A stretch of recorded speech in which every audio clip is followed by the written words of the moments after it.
How much rain? Oh, half a tenth. That's kind of what I figured.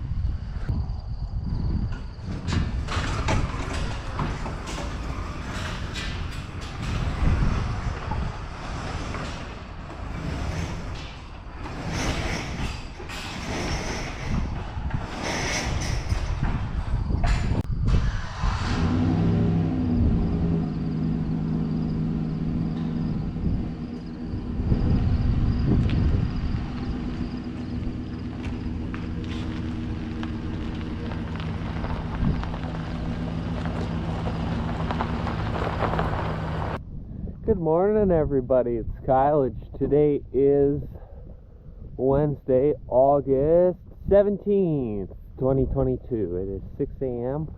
and we've already made it to the Finlater pasture. It's been 6 days since we've been to this pasture, but we're looking at 8 days for the other 3 pastures, I believe. So it is time to come and check the critters. And it's too steep to drive up this hill. So you gotta walk. You can either walk from the top, which is probably what I should have done, or walk from the bottom. And it's raining now. And I left my window down on my truck. Nice.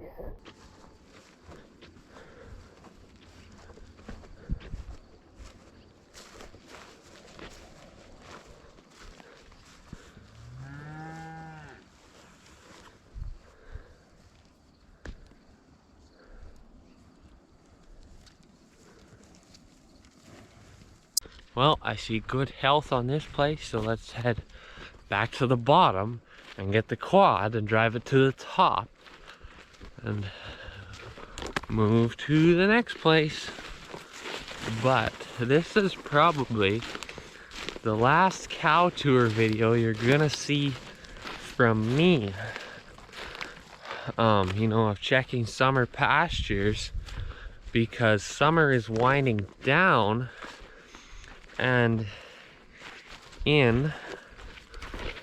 that's 13 days from today, I'm going back to Saskatoon for school. And I might be home on the odd weekend, who knows. But yeah, the critters will still be in this place till probably October. But yeah. Because, well, we'll check them again next week. So and who knows if I'll be the one. We actually used to always go and check cows as a family. It'd be all 3 boys, and sometimes Mom would come and go off in that old Blackie truck, all pile in there. But the way it's worked out,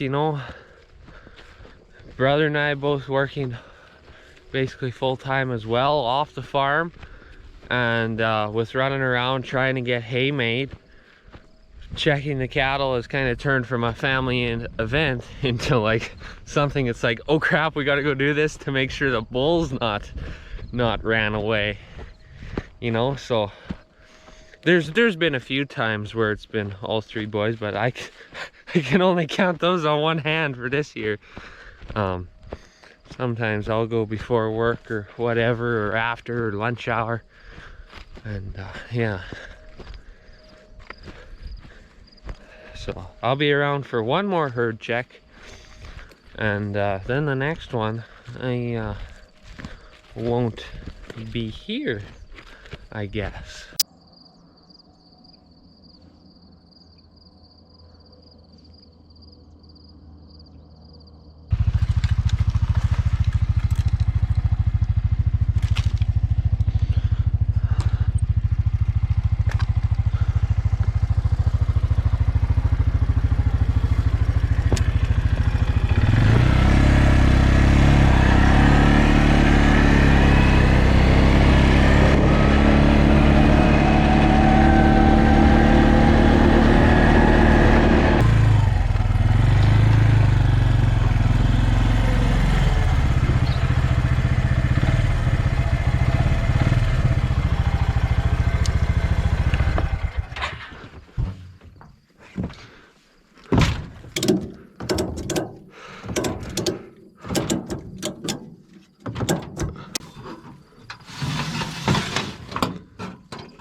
there we go, all loaded up.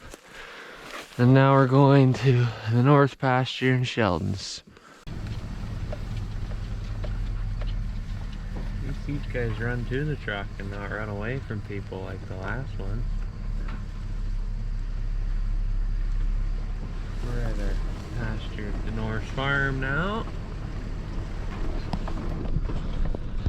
Yeah, in total we got 4 groups of cows.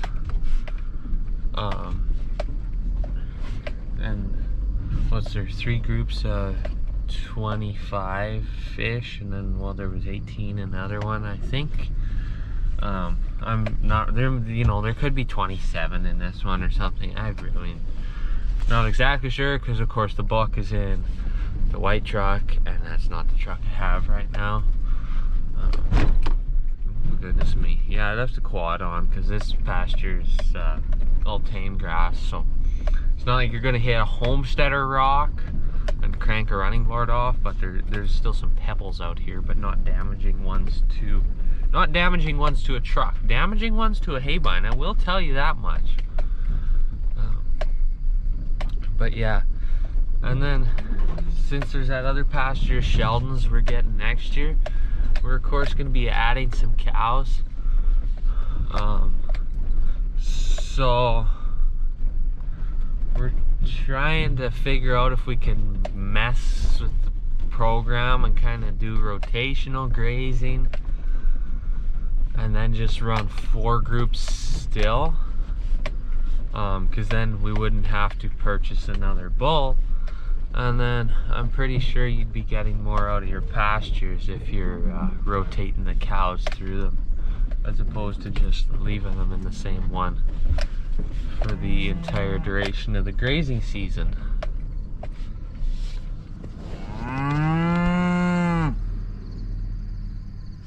So, yeah, I'm a pickup truck rancher this morning and a ball cap cowboy hatter. 43Y, are you in a good mood? 43Y and 12U, they're always in just wonderful moods. So you can just tell she's just really thrilled to see me. Oh look, my caregiver is here. The one that just gives me an all-you-can-eat buffet all winter and an all-you-can-eat buffet all summer, and fixes the fences which prickle my fur, and brings me water when there's a drought. And you got burrs in you, 12U. Can I get the burrs out, please?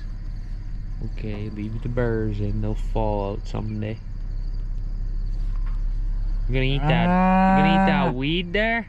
Like, I don't know, you got the root in your mouth too. That's just delicious, isn't it? Eating some dirt. And some people are gonna be pissed off because I called soil dirt. Whoopsie daisies. What do you call this? A soil mound from a mole or something? No, it's a dirt mound. It's not a soil mound.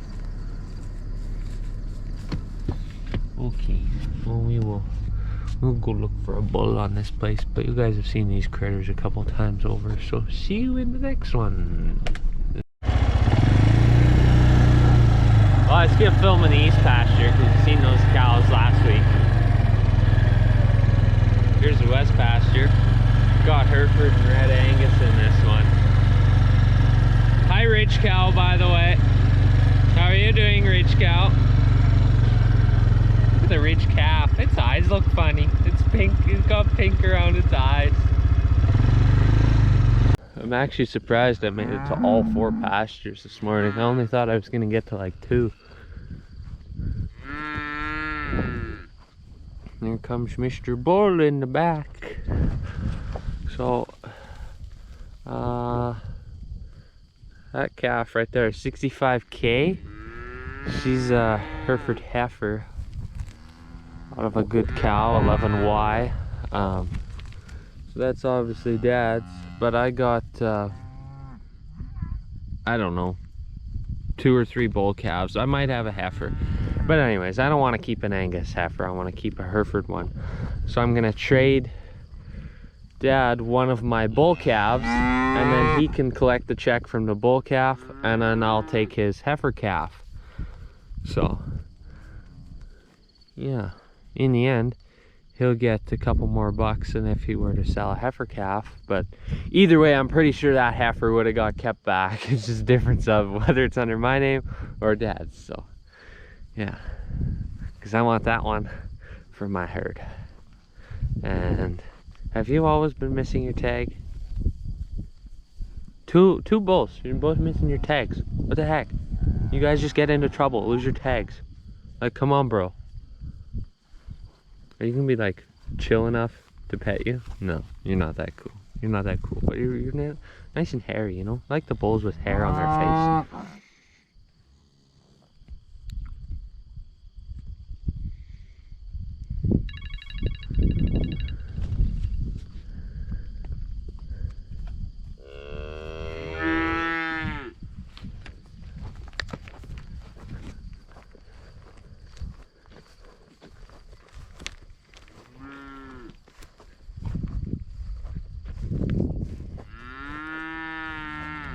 There's 11Y. That's 65 Ks, mama. You don't look very impressed with me, do you? Yeah. So, I don't know if everyone knows, but my cow Blazette had her in 4-H back in about 2013. She was my 4-H heifer. You know, she was halter broke and led her around the show ring and everything, so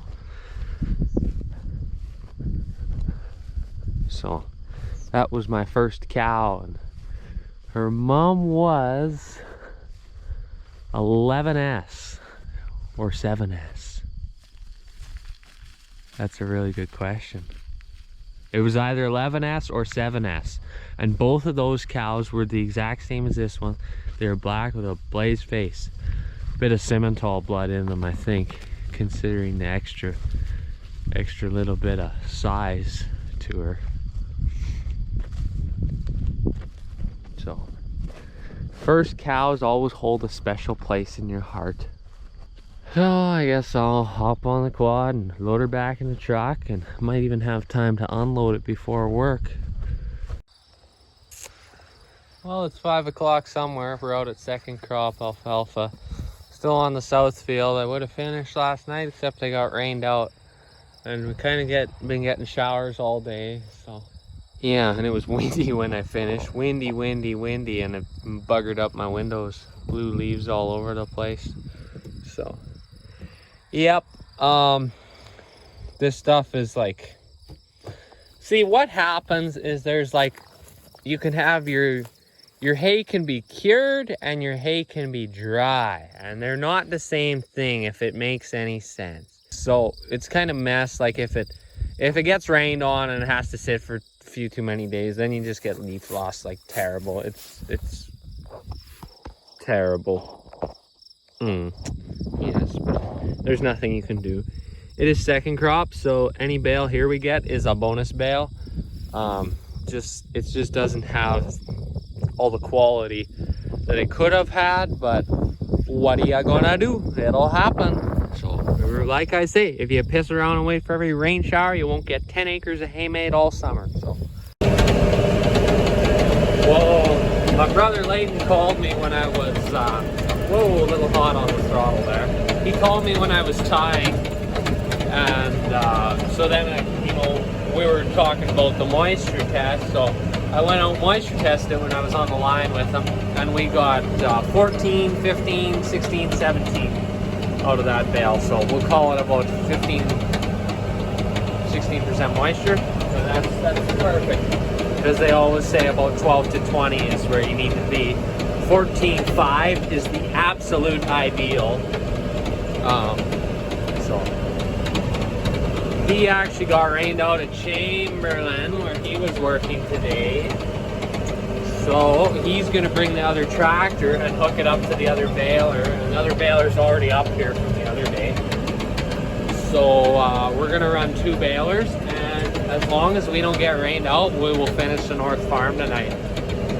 Because the north hayfield, if you get going at 5, you can be done it by like 9. 30 or so. You know, so what with one baler, so with two on second crop, you should be able to crank out acres, which would be nice. Yeah,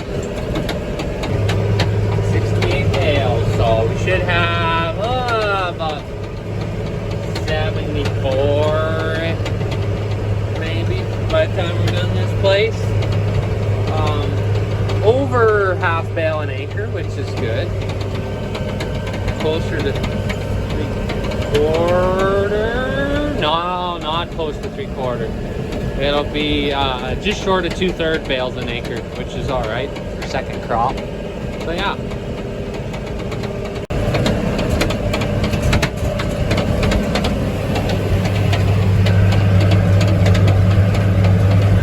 Zoom, zoom, zoom. All the stuff we're baling now was cut same day as the other stuff. For some reason it's not dry, whether they caught an extra shower to the north or whether we baled all that stuff tough, I don't know, but it was testing 15s on another place and we're getting all 20s on this one. So that's no goody, so we shall walk to get the truck. 3/4 of a mile probably. I'll be there in less than 10 minutes. Maybe 5. So. Yep, then we'll go home and find some other trouble to get into, I guess. So yeah, kind of too bad. Thought would have been sweet to finish this place tonight and move home and then just do everything around home tomorrow and be done, but I guess not. Need some more time. I guess the one thing I'm not really factoring in is the humidity is a lot higher than when we started. I bet you when that storm passed by and didn't really leave us with any rain, that probably jumped the humidity up, and that's why our moisture's testing high now. So it's possible that the last couple bales on this field could be a little bit damp. Corral cleaners, look at that. Go to my place next, if you don't mind. Well, what's next on the list, McNally, if you can't go baling? Well, this Arctic Cat needs the oil change, so we'll do that. Handy dandy, eh? Oh, I guess you better shut the key off. I was trying to let it idle, but you know, you gotta, when you idle them when they're cold, you gotta sit here and you start to choke here, then you move it here, then you move it here, then you move it here, then you move it here, then you move it there. And by then, you're done using it. So, you know.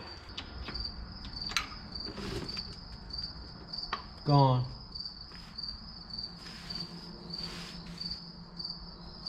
Isn't it?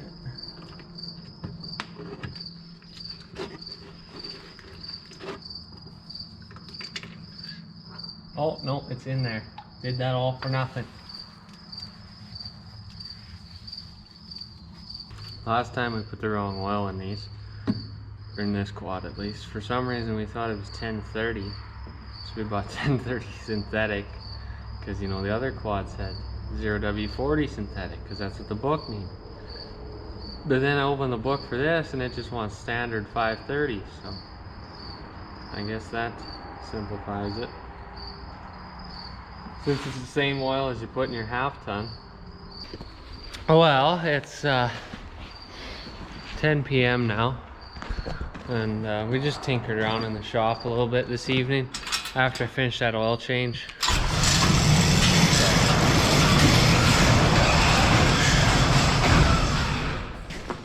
I worked on not putting my tools away.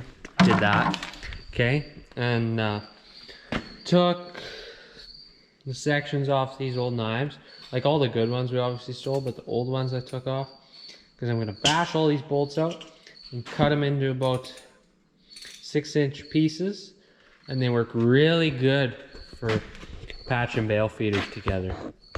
You can, if you got two 1x1s that are kind of rusted at the end, you can take a piece of hay-bine knife or any flat bar. Thinner flat bar is better, but then you have to buy thinner flat bar, and that costs money. Because Dad's like, well, why don't we buy some? I'm like, I don't know, because then we have to pay for it. Why don't we just, you know, mess around for a couple hours? And, you know, instead of being productive, you waste that much money and time. So it's just as easy to go and buy it. But, you know, that's the rancher's logic, I guess. Even though sometimes it's cheaper off to probably just go buy the steel. It's like, but it's cheaper to reuse it and use cutting discs and grinding discs and electricity to run those things, and you know, but oh well. Anyways, if you got that logic, and if you can say maybe next year, you could be a rancher. So, thanks for tuning in, and tomorrow, if it doesn't have a pop-up shower or something dumb, we should be able to actually bale hay for more than 4 seconds, so that would be all right. So, yep, thanks for tuning in, and we will see you later.